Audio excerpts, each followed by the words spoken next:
Hello students, UPSC repeated themes సిరీస్లో భాగంగా next topic వచ్చేసి leader of opposition.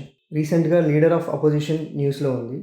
Rahul Gandhi as a leader of opposition recently given a statement that he will initiate no confidence motion against the speaker అని చెప్పి ఒక statement ఇచ్చాడనమాట. So in this context మనకి ఇది exam పర్స్పెక్టివ్లో ఈ లీడర్ ఆఫ్ అపోజిషన్ అనేది మనకి important. ఎందుకు important?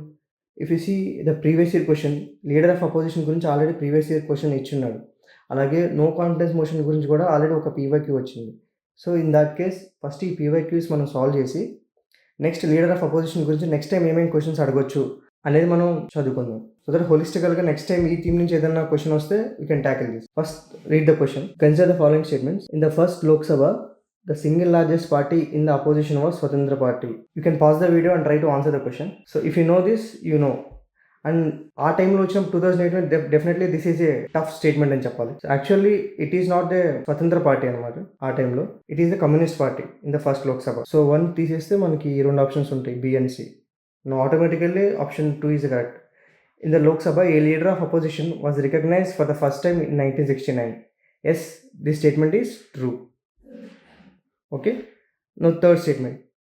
In the Lok Sabha if the party does not have a minimum of 75 members, its leader cannot be recognized as leader of the opposition. This statement is incorrect. ఎందుకు incorrect? ఇక్కడ twist చేసేది అనమాట, minimum of 75 members అని చెప్పి. మనకు తెలుసు ఒక rule ఉంది 1/10 అని, or 10% of the total membership of the house అని చెప్పి. సో 10% ఆఫ్ 543 ఎంత అవుతుంది? అరౌండ్ 55. సో ఇది ఇన్కరెక్ట్. సో ఆన్సర్ వచ్చేసి B. So leader of opposition గురించి ఒకసారి మనం డీటెయిల్గా తెలుసుకుందాం. ఫస్ట్లీ, లీడర్ ఆఫ్ అపోజిషన్ అంటే ఎవరు? He is the leader of the largest party in the opposition to the government in the house of the parliament. ఇది basic definition. మనం ఎగ్జామ్లో ఏం అడగొచ్చు? మోస్ట్లీ ఏం అడగొచ్చు అంటే in which houses of the parliament is the leader of opposition present. ఏ హౌస్లో ఉండొచ్చు అని అడగొచ్చు. ఆర్ ఓన్లీ లోక్సభలోనే ఉంటుంది, లేకపోతే రాజ్యసభలోనే ఉంటుంది అని చెప్పొచ్చు అనమాట. Actually the answer should be it is present in the both the houses. Leader of the opposition అనే అతను బోత్ ద హౌసెస్లో ఉంటాడు. నెక్స్ట్ ఇంకేం అడగచ్చు?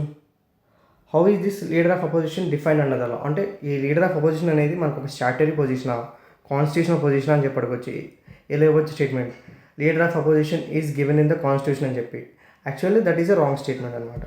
So okay, leader of opposition అనేది ఇనీషియల్గా 1969లో ఫస్ట్ టైం రికగ్నైజ్ చేశారనమాట.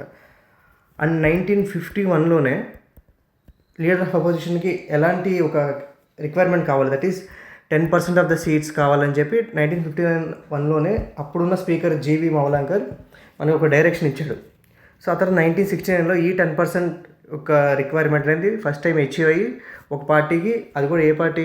కాంగ్రెస్ ఓ అనే పార్టీ ఈ 10% ఆఫ్ ద క్రైటీరియాని అచీవ్ చేసి 1969లో ఫస్ట్ టైం రికగ్నైజ్ అయింది.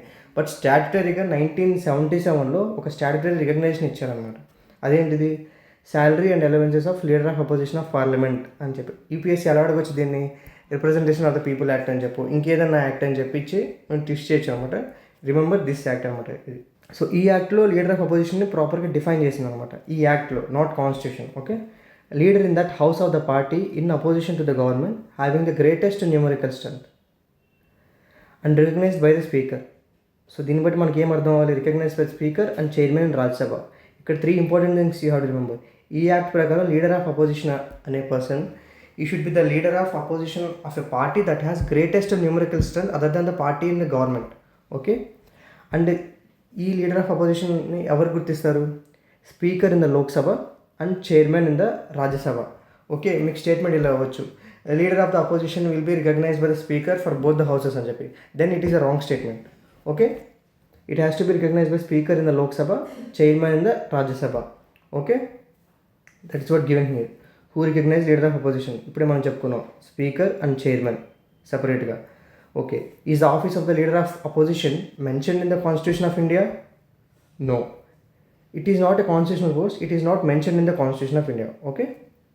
What is the legal status? ఇప్పుడే మాట్లాడుకున్నామని. It is a statutory post recognised under the salary and allowances of leader of opposition in the parliament act 1977.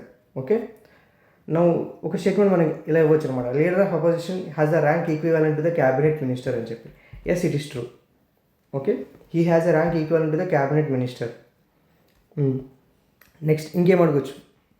First time ఇప్పుడు recognise చేశారని చెప్పి ఇందులో మనకు పైన ఇచ్చిన స్టేట్మెంట్లు కూడా ఇచ్చారు previous year క్వశ్చన్స్లో.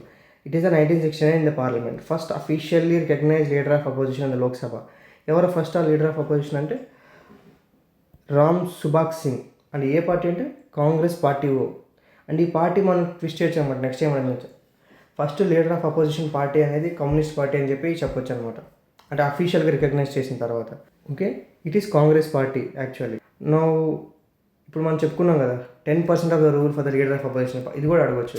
A party must have at least 1/10 of the total membership of the house to be recognised as a party eligible for leader of opposition. Yes, ఈ 10% దగ్గర ట్విస్ట్ చేయొచ్చు మిమ్మల్ని. 10%, 20% అనొచ్చు, 15% అనొచ్చు. You have to remember this. And next ఈ 10% rule అని చాలామంది confuse అవుతారు. It is not mention in the 1977 act. ఇంకా చెప్పాలంటే అది కాన్స్టిట్యూషన్లో మెన్షన్ చేయలేదు, ఏ యాక్ట్లో కూడా మెన్షన్ చేయలేదు. Okay, the act does not prescribe 10% requirement. మరి ఎక్కడి నుంచి వచ్చింది 10% రూల్ అంటే? It is the speaker's direction issued in 1950 by G V Mavalankar. ఇప్పుడే మనం చెప్పుకున్నాం. సో అది ఒక స్పీకర్ డైరెక్షన్ అనమాట. స్పీకర్ ఇచ్చాడు ఇప్పుడు 1951లో. అది ఒక కన్వెన్షన్ లాగా అందరూ అదే ఫాలో అవుతున్నారు అనమాట. ఓకే, 10% ఇప్పుడు మనం చెప్పుకుని ఇట్ ఈస్ అరౌండ్ 55 సీట్స్. ఒకవేళ 2-3 పార్టీస్కి అపోజిషన్ పార్టీస్కి ఈక్వల్ స్ట్రెంత్ వచ్చింది, ఈక్వల్గా లెట్స్ ఏ ఈ 55 స్ట్రెంత్ అనేది మీట్ అయ్యారు అనుకుందాం. అప్పుడు ఎవరు చెప్తారు? The presiding officer. Presiding officer అంటే ఎవరు? It can be speaker or it can be chairman. They can recognise any one leader as a leader of opposition and that decision is final అనమాట. Okay, so another important thing ఏముండొచ్చు ఇంకా, leader of opposition అనే అతను చాలా selection కమిటీస్లో member. For example central vigilance commission, central information commission, CBI, NHRC, Lokpal, ఇవన్నింటిలో కూడా leader of opposition అనే అతను చాలా ఇంపార్టెంట్ రోల్ ప్లే చేస్తారు as a member of the committee. Okay, at least these are the things you have to remember so that next time ఈ theme నుంచి ఏదైనా question వస్తే యూ కెన్ ఈజీలీ ఆన్సర్. ఇలాగే ఇంకా ఈ సిరీస్లో repeated themes especially PYQ themes అనేవి కంటిన్యూస్గా వస్తూ ఉంటాయి. Keep following this channel. Thank you.